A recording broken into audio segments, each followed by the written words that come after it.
Road test tayo guys. So Mitsubishi Mirage to, automatic transmission. Kung mapapansin nyo yan, nakalabas yung handbrake, nakailaw yung handbrake, nakailaw din yung ABS, pero nakababa na yung handbrake nya, no? Ayan, tapos nag-road test tayo. So mamaya pagdating natin sa shop, after road test natin, scan natin.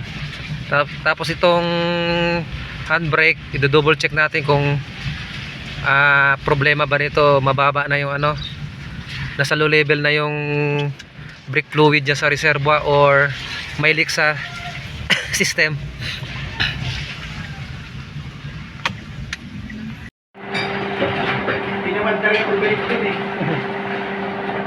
So naging problema nito guys, yan, wala nang laman yung reservoir. Yan, andito na siya sa pinaka bumaba na siya dito pa sa sensor niya, oh. Kaya lumalabas na yung handbrake dun sa ating dashboard. So i-check natin dito mga oil cylinder niya guys. Dito wala, yan naman sino, walang leaks. Sa kabila, ito nadapa pa eh.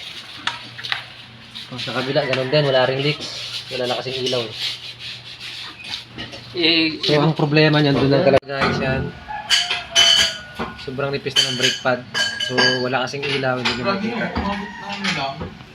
Yan o, sobrang nipis na ng brake pad. Yan.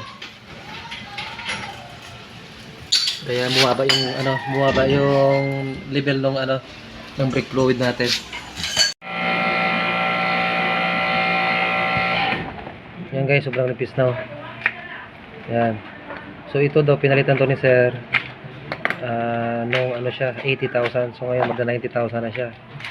So almost 10,000 lang yung nagamit ni sir dito, ganito nakanipis. So yun nga, sabi ko mukhang hindi naman pinalitan kasi 10,000 odo pa lang lumipis na ng ganito. Usually kasi sa mga Mirage, lalo na sa mga automatic transmission, pinapalitan yan yung brake pad 20 to 25,000 pinapalitan na to. So ito 10,000 odometer pa lang, bumigay na or numipis na. So possible na hindi ito pinalitan.